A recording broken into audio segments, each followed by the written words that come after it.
Hello guys, welcome back to my channel. അപ്പം mass hysteria എന്ന് പറഞ്ഞ അല്ലെങ്കിൽ രോഗം ബാധിച്ച രണ്ട് കുട്ടികൾ നമ്മുടെ തമിഴ്നാട്ടിലാണ് സംഭവം. നിങ്ങളെല്ലാവരും കണ്ടിട്ടുണ്ടാകും. വൈറലായൊരു ഇൻസിഡൻ്റാണ്.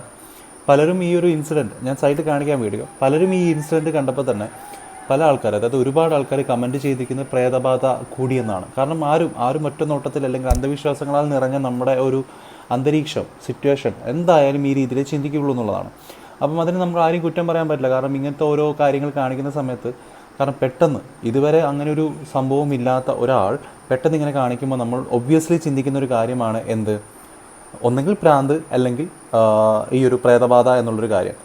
അത് അങ്ങനെ വിലയിരുത്താനുള്ള കാര്യം എന്താണെന്ന് വെച്ച് കഴിഞ്ഞാൽ വേറെ ഒന്നുമല്ല, നമ്മുടെ ഈ സ്കൂളിന് സമീപത്ത് തന്നെ ഈ കൊറോണ കാലത്ത് ഒരുപാട് എന്താ പറയുക ഡെഡ് ബോഡീസും കാര്യങ്ങളും ശ്മശാനം എടുത്തു വരുന്നുണ്ട്. അതുപോലെ തന്നെ കൊറോണ കാലത്ത് മരിച്ച ഒരുപാട് ആൾക്കാരുടെ ശരീരം ആ സ്കൂളിൽ സൂക്ഷിച്ചിട്ടുണ്ട്. അങ്ങനെയൊക്കെയാണ് പല കമൻസും അതിൽ വന്നിരിക്കുന്നത്. അതുകൊണ്ടാണ് പ്രേതബാധ കൂടിയത് ഈ കുട്ടികൾക്ക് എന്നാണ് എല്ലാവരും പറയാനുള്ള റീസൺ.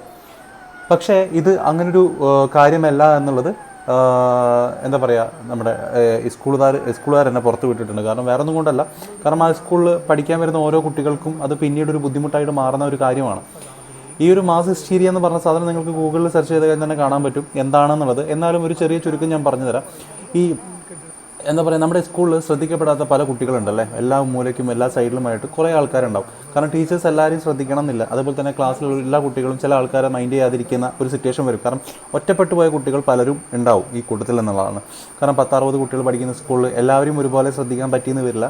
ചില ആൾക്കാർക്ക് പക്ഷഭേദം കാര്യങ്ങളൊക്കെ ഉണ്ടാകുന്ന ഒരു സമയത്ത് ഈ കുട്ടികൾക്കായിട്ട് മനസ്സിൻ്റെ ഉള്ളിൽ തോന്നിപ്പിക്കുന്ന ഒരു സംഭവമാണ്, ശ്രദ്ധ പിടിച്ചു പറ്റാൻ വേണ്ടി തോന്നിപ്പിക്കുന്ന ഒരു സിറ്റുവേഷൻ അല്ലെങ്കിൽ ഒരു ചെറിയൊരു മാനസികമായിട്ടുള്ളൊരു കാര്യമാണ് ഈ ഒരു മാസ് ഹിസ്റ്റീരിയ എന്ന് പറയുന്ന സാധനം.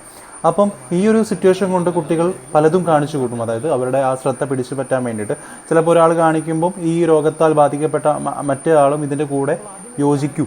അപ്പം രണ്ടുപേരും ഇതുപോലെ കാണിക്കുന്ന സമയത്ത് നമ്മൾ തിങ്ക് ചെയ്യുന്നൊരു കാര്യം എന്താണെന്ന് വെച്ച് കഴിഞ്ഞാൽ ഇതാണ് എന്നാണ്, അതായത് പ്രേതബാധ എന്നുള്ളതാണ്. കാരണം നമ്മുടെ സമൂഹത്തിൽ കുറ്റം പറയാൻ പറ്റുന്നൊരു കാര്യമല്ല അത്. കാരണം ഒരു അന്ധവിശ്വാസമാണെങ്കിൽ പോലും ആരും ചിന്തിച്ചു പോകുന്ന ഫസ്റ്റ് ഘടകം പ്രേതബാധ എന്നുള്ളതാണ്.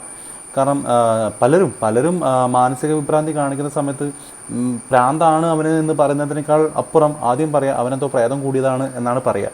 അപ്പം ഇത് അങ്ങനെയൊന്നുമല്ല. കാരണം പ്രചരിക്കുന്ന സമയത്ത് ഒരുപാട് തെറ്റിദ്ധാരണകൾ ഇങ്ങനെ സ്പ്രെഡ് ചെയ്തുകൊണ്ടിരിക്കും. ഇപ്പോഴും പല രീതിയിൽ പല ആൾക്കാരും വിചാരിച്ചുകൊണ്ടിരിക്കുന്നത് ഇതൊരു പ്രേതബാധ എന്നുള്ള കാര്യമാണ്. പക്ഷേ പ്രേതബാധയല്ല എന്നുള്ളതാണ് ഇതിൻ്റെ ഒരു എക്സാക്ട് സൈഡ്. ഇത് വേറെ ഒന്നുമല്ല. ഇതിൻ്റെ ഈ കുട്ടികൾ കാണിച്ചതിന് ശേഷം തന്നെ ഈ കുട്ടികളെ നേരെ ഡോക്ടറെ അടുത്ത് പോയി കൗൺസിലിംഗ് നടത്തി കുട്ടികളെ വീട്ടിലേക്ക് വിട്ടു എന്നാണ് സ്കൂളുകാർ പറയുന്നത്. അപ്പം ഇതുപോലെ വരുന്ന സിറ്റുവേഷൻസ് കുട്ടികൾക്ക് ഉണ്ടാവുന്നത് മെയിനായിട്ട് ഒറ്റപ്പെടുമ്പോഴാണ്. ഒറ്റപ്പെടുത്താതിരിക്കുക എന്നുള്ളതാണ്. സ്കൂൾ പഠിക്കുന്ന കുട്ടികളായിക്കോട്ടെ, ടീച്ചർമാരായിക്കോട്ടെ, എല്ലാവരും ഒരുപോലെ കാണാൻ ശ്രമിക്കുക, എല്ലാവരിലും ഒരുപോലെ സ്വാധീനം ചലിപ്പിക്കാൻ ശ്രമിക്കുക. അത് അപ്പം തന്നെ ഒരുപാട് ഇതുപോലുള്ള ചെറിയ കാരണം പിള്ള മനസ്സാണ്, നമ്മൾ പറയല്ലേ കുട്ടികളുടെ മനസ്സാണ്.